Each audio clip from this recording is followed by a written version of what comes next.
Bismillahirrahmanirrahim. Bismillah wa bihamdih. Assalamualaikum warahmatullahi wabarakatuh.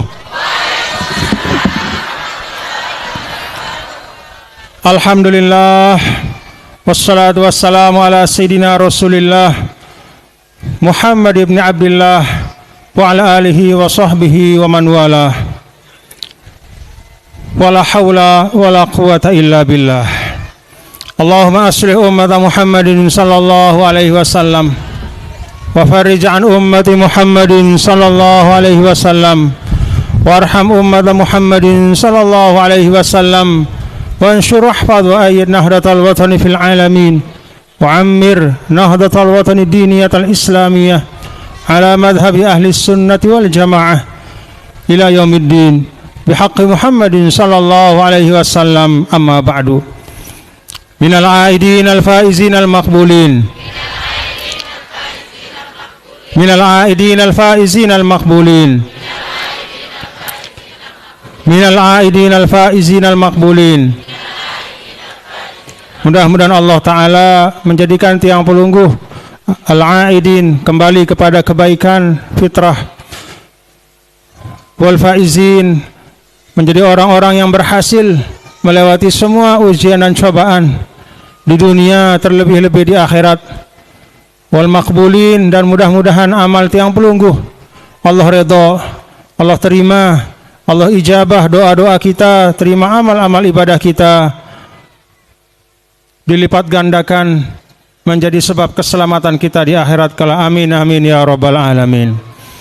Yang tiang muliakan, tiang hormati, tiang cintai, seluruh jamaah Lenek, seluruh bapak-bapak dan ibu-ibu, nahdhin nahdiyat, muslimin dan muslimat yang disampaikan oleh panitia.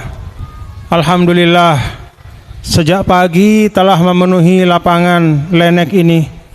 Mudah-mudahan pelungguh semuanya tanpa kecuali, keluarga pelungguh semuanya tanpa kecuali, bijajari pelungguh semuanya tanpa kecuali selalu dalam ma'unah ridha Allah Subhanahu wa taala. Selalu dikabul hajat-hajatnya nggih. Apa-apa yang pelungguh niatkan untuk kebaikan pelungguh, keluarga pelungguh, tetangga pelungguh, sahabat pelungguh, mudah-mudahan Allah kabulkan. Amin amin ya rabbal alamin.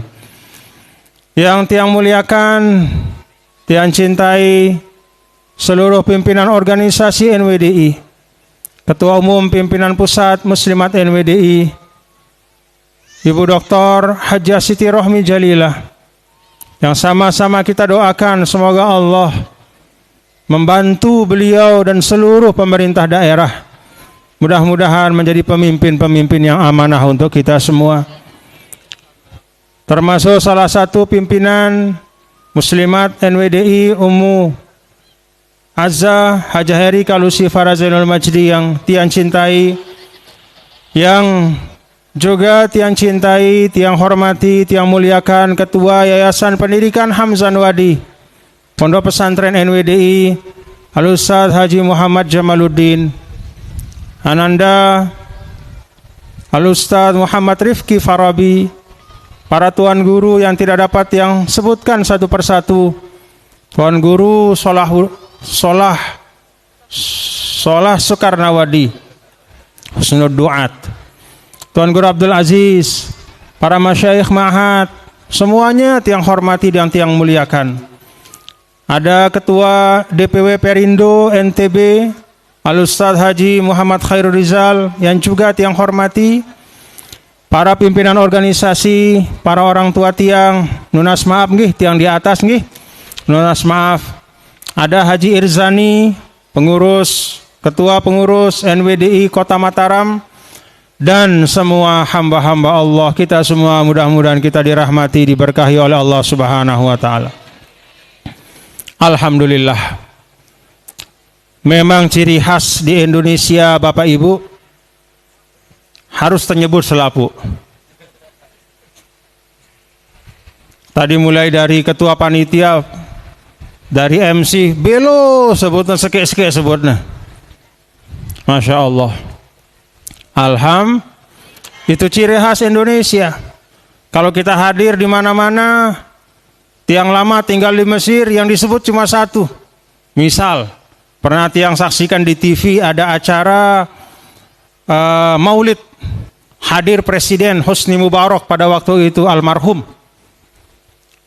Jadi yang disebutkan, yang sama-sama kita hormati, Fakhamatul Rais, Bapak Presiden Husni Mubarak, wal haflul karim. Demikian pula semua yang lain, tidak disebut satu-satu. Tapi kita di Indonesia sebut satu-satu. Ino isi tindihna dengan Indonesia. Alhamdulillah.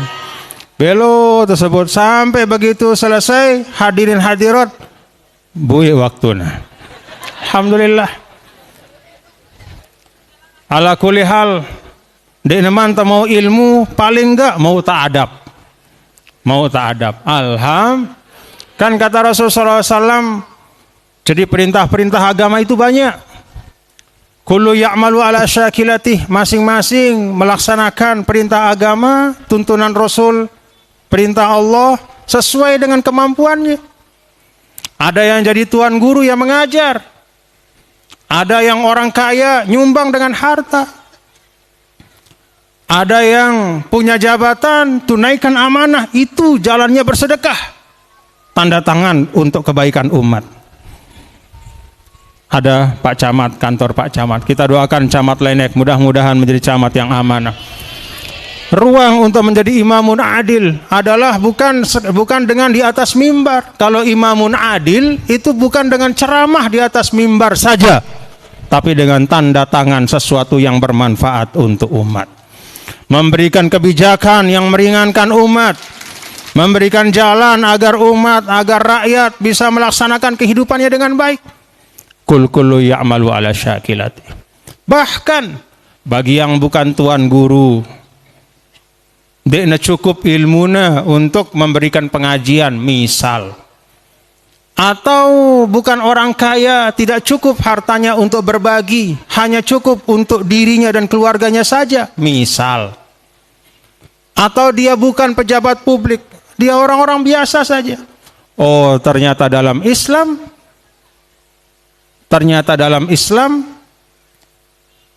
tidak kurang jalan kebaikan untuk dia.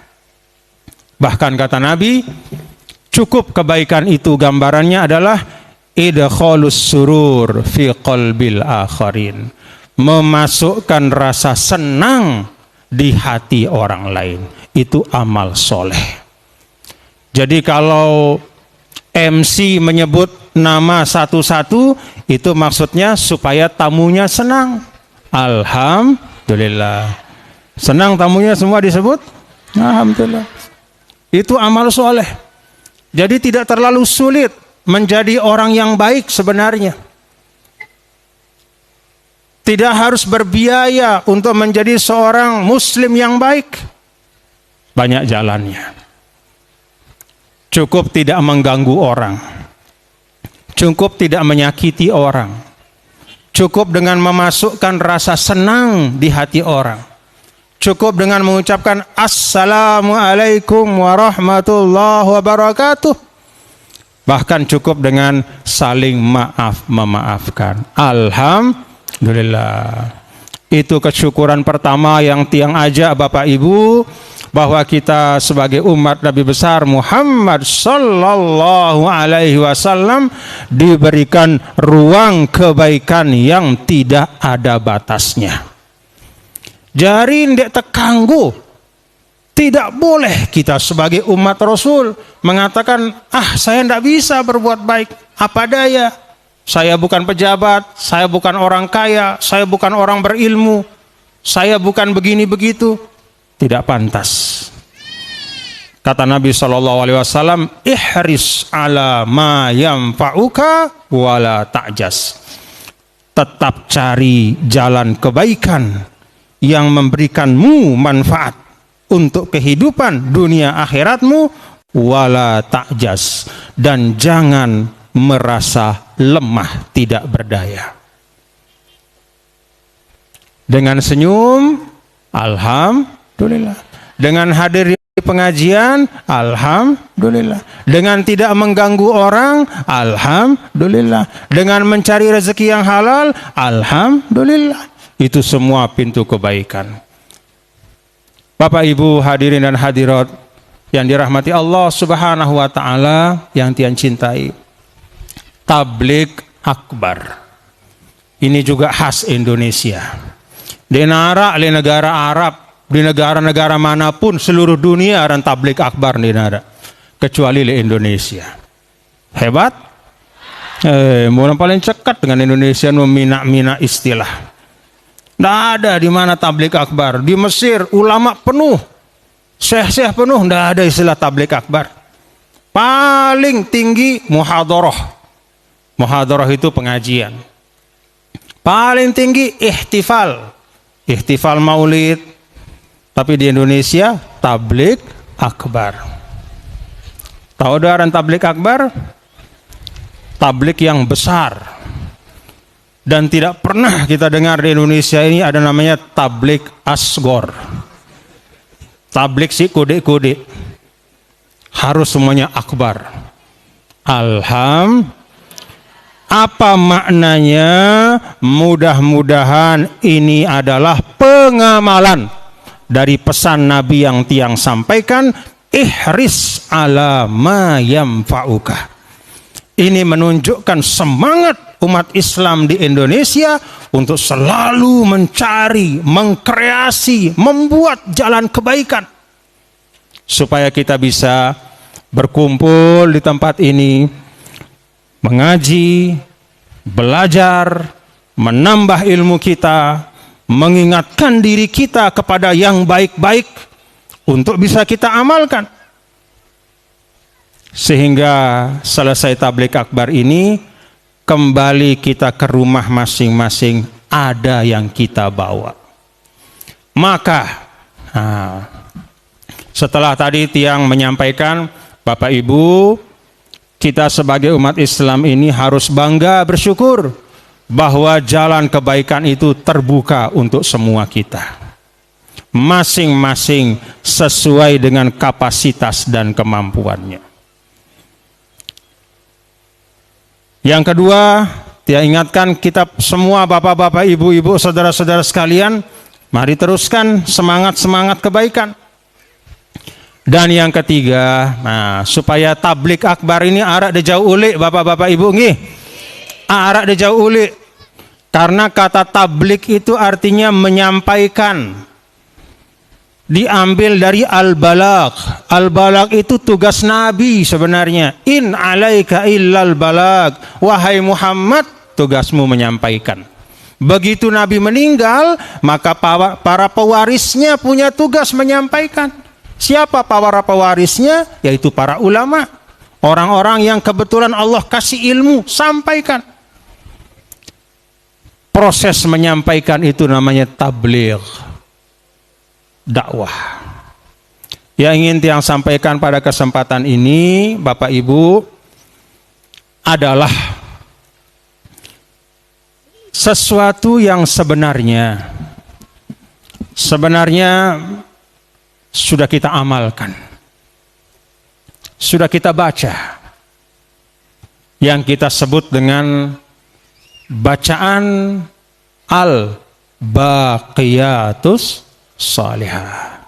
Subhanallah walhamdulillah wala ilaha illallah wallahu akbar. Apa yang ingin Tiang sampaikan terkait dengan al-baqiyatus salihat? Bapak Ibu, sesuai istilah namanya, sesuai arti dari al-baqiyatus salihat, warisan yang soleh. Itu arti al-baqiyatus salihat. Warisan siapa? Warisan dari para nabi, warisan dari para nabi dan para rasul. Jadi 4 kalimat yang Bapak Ibu hari-hari kita baca itu warisan dari para nabi dan para rasul.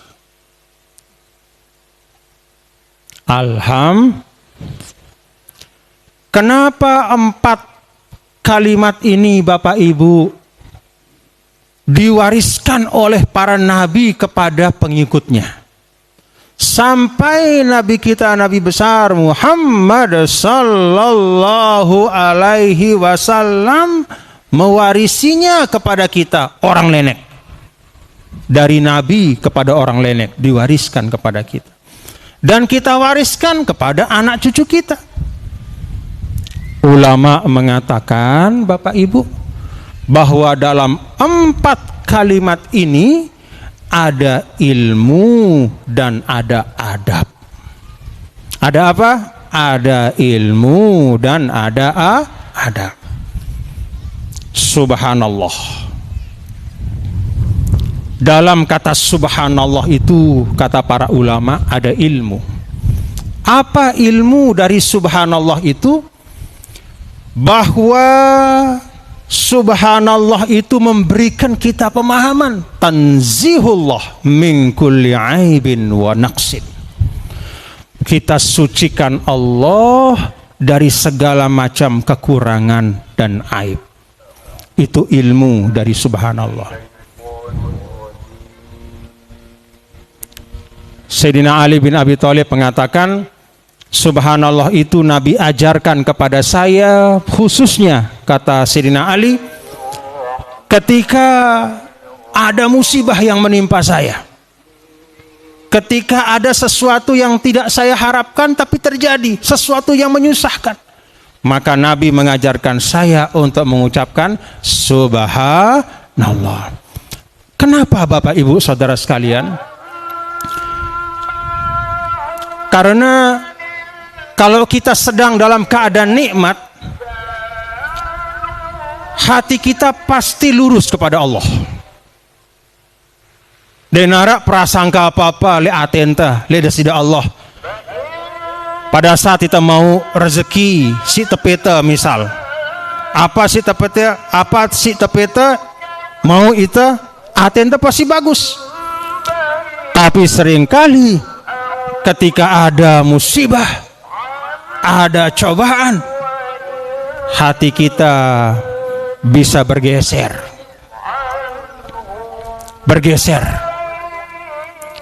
Yo, kenapa Allah menimpakan musibah ini kepada saya? Padahal kan saya rajin sembahyang. Artinya tidak ada artinya dong. Tidak ada manfaatnya saya sholat selama ini, kok musibah terus yang menimpa saya? Maka pada saat kita mendapatkan cobaan, kata Rasulullah SAW diajarkan kepada Sayyidina Ali, segera ucapkan subhanallah. Supaya apa? Hati kita tetap lurus kepada Allah Subhanahu wa ta'ala. Ini adabnya juga Bapak Ibu.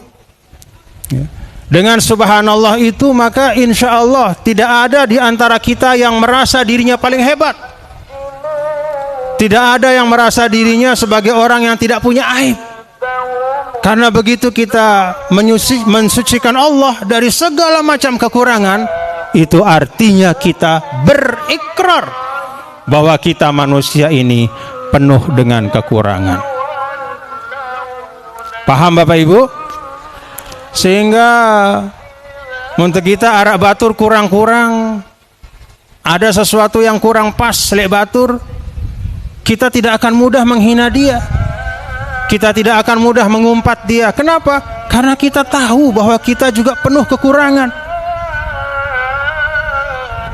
Dengan subhanallah, tidak hanya kita memiliki pengetahuan tentang kesucian Allah, tapi juga mengajarkan kita adab kepada Allah dan kepada sesama manusia. Alhamdulillah.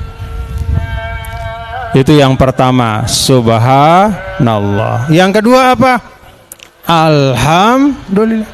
Apa itu alhamdulillah? As-sana' bil jamil, alal jamil, ala wajhi ta'zim wal mahabbah. Yang namanya alhamdulillah itu adalah memuji dengan sebutan yang baik untuk sesuatu yang baik karena landasan kasih sayang dan memuliakan. Itu namanya memuji.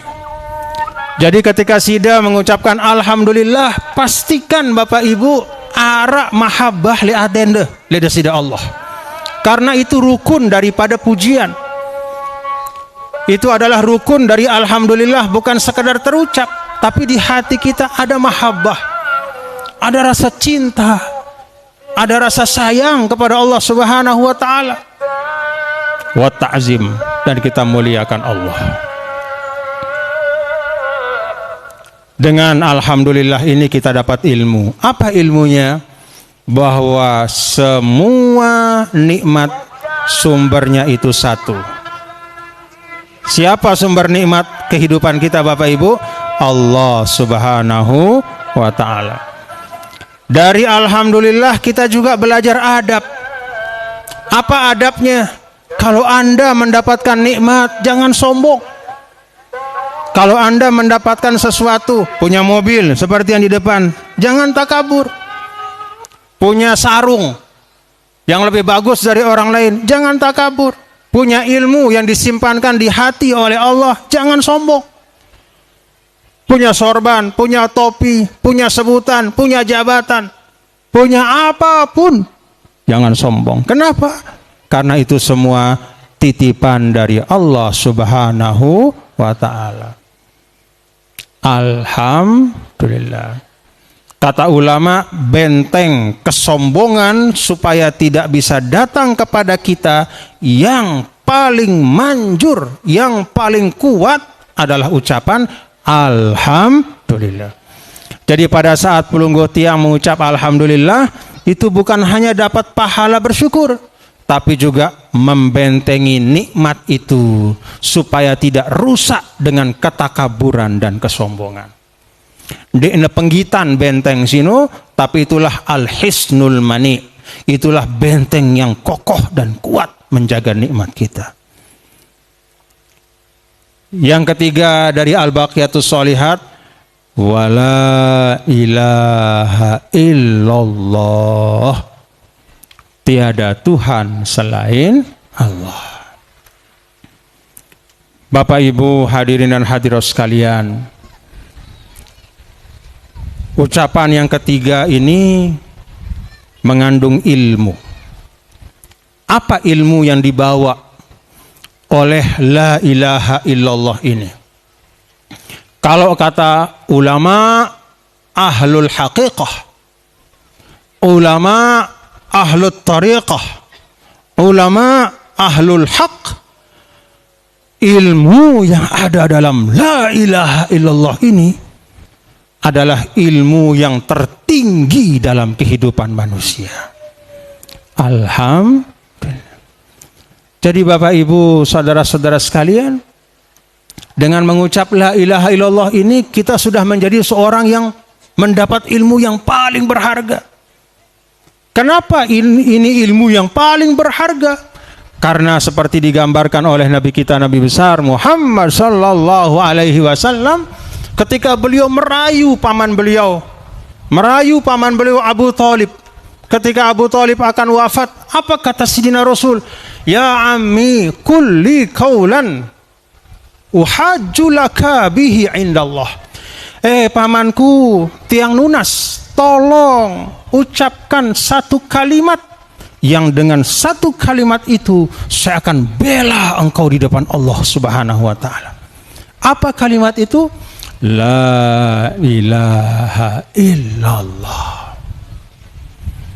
Maka dalam sebuah hadis Rasulullah SAW sampaikan, maka na akhiru kalamihi la ilaha illallah dakhalal jannah. Siapa yang bisa membawa la ilaha illallah sampai akhir hayatnya, wajib masuk surga. Subhanallah walhamdulillah wala ilaha illallah. Apa adab dari la ilaha illallah? Adabnya adalah bapak-bapak dan ibu saudara-saudara sekalian, Jangan menempatkan apapun selain Allah itu setara dengan Allah. Jangan mempertuhan diri kita. Ada orang mempertuhan dirinya, siapa? Fir'aun. Apa katanya? Ana rabbukumul a'la, aku jadi nenek. Wah. Kenapa dia mengatakan itu? Saking berkuasanya. Kenapa dia mengatakan itu? Saking kayanya.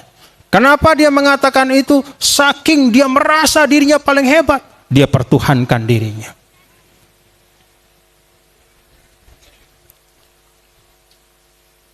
Atau mempertuhankan apapun selain Allah.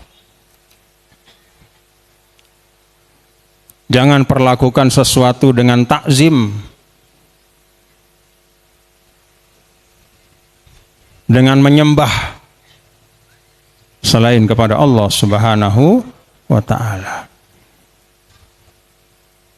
Maka kata para ulama, nih, ini satu hal nih, ini perlu perhatian. Apa beda tentang ngendeng lek desida Allah barang ngendeng lek manusia? Kanggo tengendeng lek desida Allah? Dene sekedar kanggo, wajib.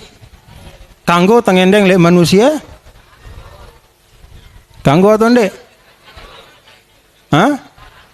Kanggo. Terus apa sih beda yang? Ita ngendeng lek desida Allah barang tengendeng lek manusia. Apa sih beda yang? Sim beda yang sekik doang. Tekad pada saat tengendeng. Tekad keyakinan pada saat tengendeng. Mun tengendeng lek desida Allah, ketika kita minta kepada Allah, maka kita meminta kepada zat yang kita yakini punya sifatur rububiyah. Kita ngendeng lek desida Allah dengan meyakini bahwa Allah nu nenek, Allah itulah Tuhan kita yang memang punya kekuasaan mutlak. Tapi kalau kita minta kepada manusia, maka hati kita tidak boleh ada iktikad seperti itu.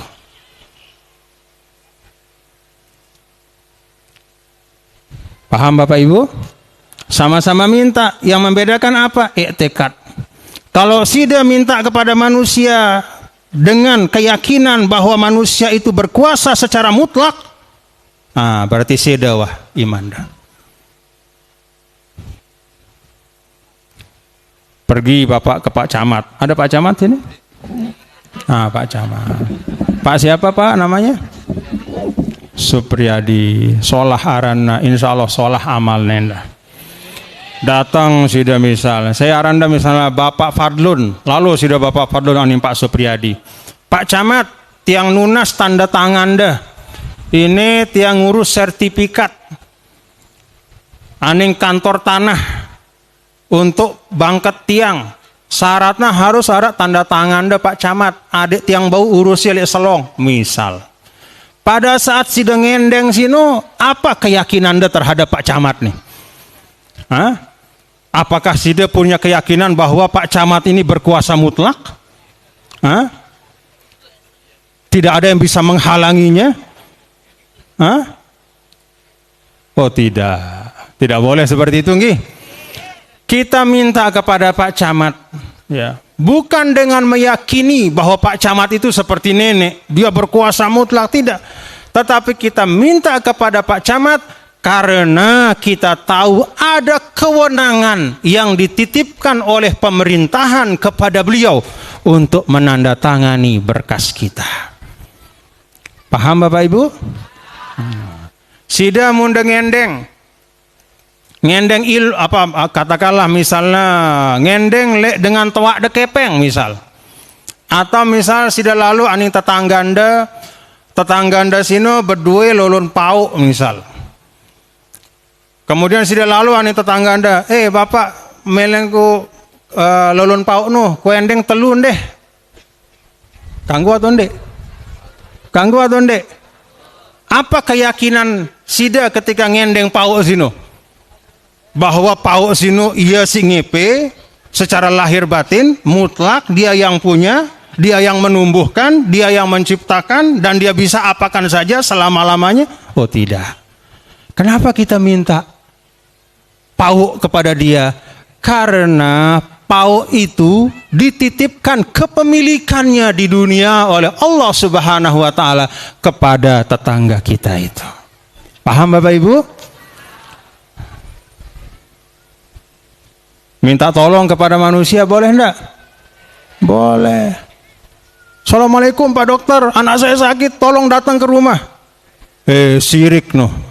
Kenapa enggak minta tolong sama Allah? Kok minta tolongnya sama dokter? Oh tidak.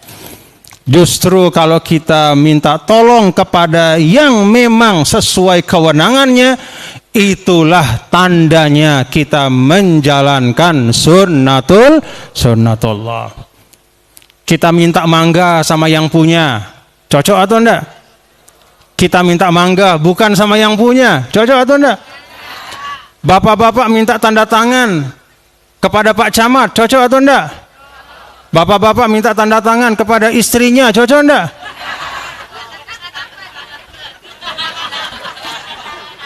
Paham Bapak Ibu? Paham?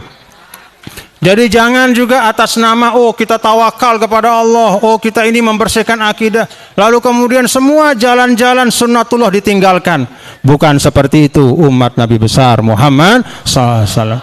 Justru mengikuti sunnatullah, mengikuti jalur yang sudah ditentukan, yang ada di dunia ini dengan cara yang baik, prosedur yang baik, itu bagian dari menunaikan perintah Allah. Paham Bapak Ibu? Kemana belajar? Kemana kita kirim anak kita belajar? Aning peken, aning bangkat, apa aning sekolah? Yo, kan ilmu Allah lembembe tahunnya. Paham Bapak Ibu? Tetu ilmu Allah lembembe tahunnya. Lagu le dunia, Allah menitipkan ilmunya pada tempat-tempat menuntut ilmu. Paham Bapak Ibu? Di mana tempat ibu mencari fatwa ilmu agama? Pada Tuan Guru Solah atau pada Pak Camat Supriyadi? Hah?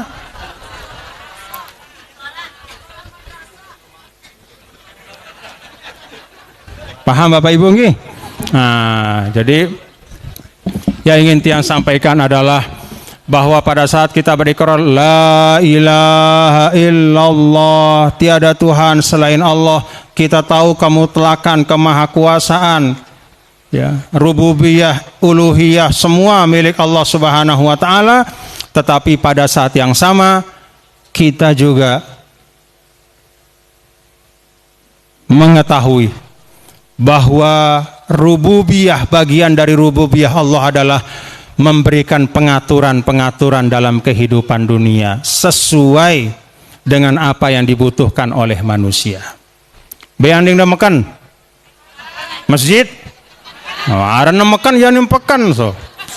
Yo kan rezeki lembembe tahunnya. Iya, lagu berdagang, makan, aning pakan. Paham Bapak Ibu? Nah, supaya kita paham-paham gih, supaya kita paham-paham. Jadi dalam semua kita menjalani proses ini dengan baik, termasuk yang disampaikan oleh tadi Ketua Umum Pimpinan Pusat Muslimat NWDI, ya, bahwa kita kompak untuk bersatu itu untuk menjalankan sunnatullah. Karena tidak ada cerita sukses kalau kita tidak kompak untuk bersatu. Maka kekompakan itu sunnatullah untuk kesuksesan.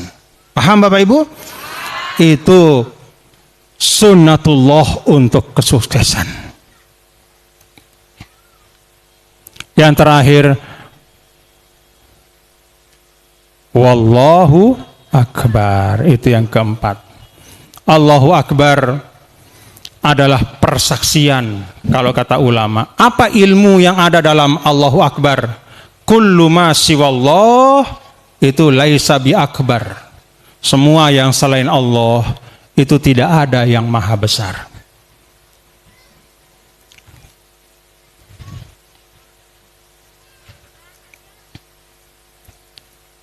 Jangan sombong, nggih. Tidak boleh takabur. Apa adab dalam Allahu Akbar? Kalau kata para ulama, adab dalam Allahu Akbar adalah Kalau Allah Subhanahu wa taala menitipkan satu kebesaran padamu, maka dalam kebesaran itu banyak jasa-jasa dan kebaikan orang kepada kita. Ada orang berilmu tanpa guru? Ada orang kaya hasil dari keringat sendiri? Tidak ada. Pasti ada bantuan orang. Orang punya ilmu karena ada gurunya, ada madrasahnya. Orang bisa kaya karena bantuan orang lain. Allahu Akbar, Allah. Alhamdulillah. Kita cukupkan Bapak Ibu hadirin hadirat sekalian. Kita simak kalimat yang keempat dari Al-Baqiyatus Shalihat. Mudah-mudahan apa yang kita simak, yang kita dengar pada pengajian hari ini, 4 Al-Baqiyatus Shalihat, dapat kita pahami maknanya, kita pahami adabnya, dan kita amalkan dalam kehidupan kita. Subhanallah walhamdulillah wa la ilaha illallah wallahu akbar. Subhanallah walhamdulillah wa la ilaha illallah wallahu akbar. Subhanallah walhamdulillah wa la ilaha illallah wallahu akbar. Maha suci Allah, segala pujian hanya milik Allah, tiada Tuhan selain Allah, dan Allah maha besar. Rabbana atina fid dunya hasanah wa fil akhirati hasanah wa qina adzabannar. Terima kasih. Wallahul muwaffiq wal hadi ila sabilir rasyad. Tsumma assalamu alaikum warahmatullahi wabarakatuh. Kita jawab azan sebelum kita tutup dengan doa. Terima kasih. Lunas maaf apabila ada kekurangan kehilafan.